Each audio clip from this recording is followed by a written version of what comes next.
नमस्कार, सादर जय जिनेन्द्र। हमारा 9th चैप्टर सोच को प्रशस्त बनाएं।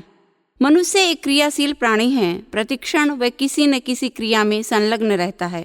सामान्यतया आदमी निष्क्रिय नहीं बैठ सकता। श्रीमद् भगवत गीता का कथन है, नहीं देह भ्रता सक्यम तक्त्युम कर्मण्ये शेषते। सामान्य शरीरधारी प्राणी संपूर्ण क्रिया छोड़ दे, यह संभव नहीं है। प्रश्न होता है कि आदमी सबसे अधिक कौन सी क्रिया करता है। प्रयोग और परीक्षण के आधार पर यह निष्कर्ष सामने आया कि मनुष्य सबसे अधिक सोचने की क्रिया करता है। सोचना एक ऐसी क्रिया है जो हर क्रिया के साथ संपृक्त रह सकती है। व्यक्ति चलते समय सोचता है, खाते समय विचारों के ऊपर में घूमता है, यहाँ तक कि व्यक्ति नींद में भी चिंतन मुक्त नहीं रहता। एक जिज्ञासु ने किसी दार्शनिक से 4 प्रश्न पूछे। उसका पहला प्रश्न था, इस जगत में सबसे बड़ा कौन? उत्तर मिला, आकाश। दूसरी जिज्ञासा की गई, संसार में सबसे आसान काम क्या है? संयत स्वर उभरा, बिना मांगे सलाह देना। तीसरी समस्या रखी गई, विश्व में सबसे कठिन काम क्या है? प्रत्युत्तर में कहा गया, अपनी पहचान। अंतिम प्रश्न था, दुनिया में सबसे अधिक गतिशील क्या है? दार्शनिक ने कहा, विचार। विचार की गतिशीलता। वस्तुतः विचार सबसे अधिक गतिशील होता है। मन का कार्य है स्मृति, चिंतन और कल्पना। मन एक क्षण में कहीं का कहीं पहुंच जाता है। सोचने का, चिंतन का सिलसिला निरंतर चलता रहता है। सामान्य आदमी का मन किसी एक आलंबन पर स्थिर नहीं रहता। वह चंचल है, व्यग्र है, विचरणशील है, इसीलिए सामान्यतः वह पकड़ में नहीं आता। श्रीमद् भगवत गीता में अर्जुन और श्री कृष्ण के संवाद में यह कथ्य ध्वनित होता है। अर्जुन श्री कृष्ण से कहते हैं, चंचलम ही मनः कृष्ण प्रमाथि बलवदम दृढ़म तस्याहम निग्रहम मन्ये वायोरिव सुदुष्करम। हे कृष्ण, यह मन चंचल है, हठी है, बलवान है। इसको मैं वश में करना चाहता हूँ, किंतु मुझे लगता है जैसे हवा को वश में करना मुश्किल है, वैसे ही इस मन को भी वश में करना मुश्किल है। श्री कृष्ण ने अर्जुन के विचार का सहमति प्रकट करते हुए समाधान की भाषा में कहा, असंशयम महाबाहो मनु दुनिग्रहम चलम अभ्यासेन तु कौन्तेय वैराग्येण च गृह्यते। हे अर्जुन, निसंदेह मन चंचल है और उसे वश में करना कठिन है, पर निराश होने की अपेक्षा नहीं है।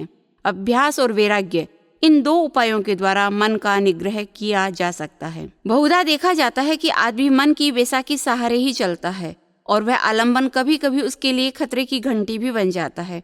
मन की चंचलता से मनुष्य व्यथित है। मन लोभी, मन लालची, मन चंचल, मन चोर, मन के मते न चालिए, पलक पलक मन और। इस पद्य में मन को निकृष्ट और हेय बताया गया है। चिंतन का यह एक पक्ष है। दूसरी दृष्टि से विचार करें तो मन अच्छा भी है। मन से ही भगवान का स्मरण किया जाता है। मन से ही किसी के हिताहित का चिंतन किया जाता है। मन के माध्यम से समस्याओं का समाधान भी पाया जा सकता है। मन हमारा नौकर है, पर कभी कभी नौकर भी मालिक को परेशान कर देता है। अपेक्षा है मन को संस्कारी बनाया जाए, संयत बनाया जाए और उसे अच्छी सोच में नियोजित किया जाए। प्रश्न होगा, सोच को सम्यक कैसे बनाया जाए? आत्मविदों ने सोच की प्रक्रिया की प्रस्तुति दी। उनके अनुसार व्यक्ति मित, हित और रित यानी अर्थार्थ चिंतन करे। इस त्रिपदी के प्रयोग से वह वैयक्तिक, पारिवारिक और सामूहिक दृष्टि से विकास के नए कीर्तिमान स्थापित कर सकता है। मित चिंतन कैसे सोचें, यह बहुत महत्वपूर्ण प्रश्न है। हर कार्य को करने का अपना एक तरीका होता है, एक शैली होती है। सोचने का भी तरीका होता है। योजनाबद्ध, कलात्मक तरीके से किया गया प्रशस्त चिंतन लाभदायक होता है। प्रशस्त सोच का पहला बिंदु है मित चिंतन। मित चिंतन अर्थात सीमित चिंतन। सीमा रेख चिंतन सोचना मनुष्य का स्वभाव सा बन गया है। वह निष्प्रयोजन सोचता रहता है। लक्ष्य प्रतिबद्ध होकर आदमी सोचे तो बात समझ में आती है, पर बिना प्रयोजन ही दिमाग में विचारों की उधेड़ बुन चलती रहती है। आदमी सोता है विश्राम के लिए, पर सोते समय दिमाग को खाली करके नहीं सोता। टीवी, सीरियल की तरह विचारों के प्रतिबिंब उभरते रहते हैं। आदमी पूरी और गहरी अच्छी नींद नहीं ले पाता और वह अनिद्रा का शिकार हो जाता है। खाना खाते समय भी मन स्मृति और कल्पना दोनों के साथ उड़ान भरता रहता है। फलतः क्या खाया, कितना खाया अथवा खाया या नहीं, कभी कभी यह भी भान नहीं रहता। आदमी चलता है, चलते समय भी विचारों का प्रवाह नहीं रुकता। कभी कभी तो आदमी विचारों में इतना खो जाता है कि उसका गंतव्य पथ छूट जाता है और वह दूसरे मार्ग पर चल पड़ता है। यह सत्य है कि सामान्य व्यक्ति सर्वथा चिंतन मुक्त नहीं हो सकता, पर वह एक सीमा रेखा तो खींच ही सकता है। हालांकि समस्या के समाधान के लिए और नए सृजन के लिए चिंतन करना अपेक्षित भी है, पर चिंतन कब करना, कितना करना, कैसे करना, यह विवेक भी आवश्यक है।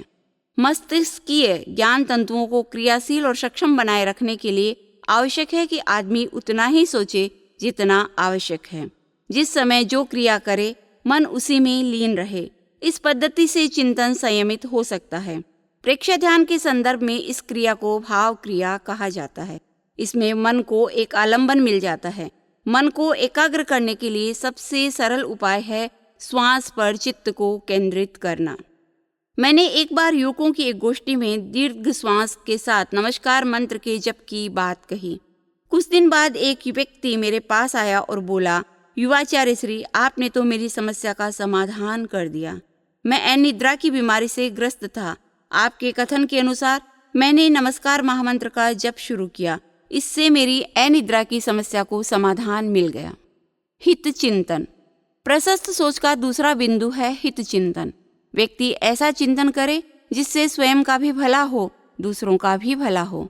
व्यक्ति स्वयं का भी मंगल करे और दूसरों का भी मंगल करे। दूसरों के बारे में असत चिंतन करने से सामने वाले का नुकसान होता है या नहीं, हम इस चर्चा में न भी जाएं, किंतु यह निश्चित है कि व्यक्ति स्वयं का अहित तो कर ही लेता है। किसी गांव में एक बुढ़िया रहती थी। वह दूसरों के घरों में काम करके जैसे तैसे अपना पेट भरती थी। उसकी एक पड़ोसिन भी बुढ़िया ही थी, किंतु दोनों में बनती नहीं थी।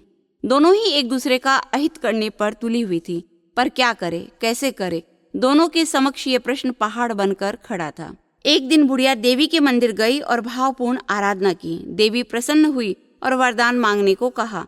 साथ ही एक शर्त भी रख दी, जो तुम्हें मिलेगा तुम्हारी पड़ोसिन को उससे दुगना मिलेगा, इसलिए सोच समझकर मांगना। देवी की शर्त बड़ी विचित्र थी। वह असमंजस में पड़ गई। मैं जो मांगूंगी वह मेरी पड़ोसिन को दुगना मिलेगा, यह कैसे सहन हो सकता है। कुछ क्षण तक वह सोचती रही। अचानक उसके मन में आया, आज अच्छा मौका है उसको परास्त करने का। ऐसा चक्र चलाऊंगी कि वह जिंदगी भर याद रखेगी। उसने देवी से वर की याचना करते हुए कहा, मेरी एक आंख फोड़ दो।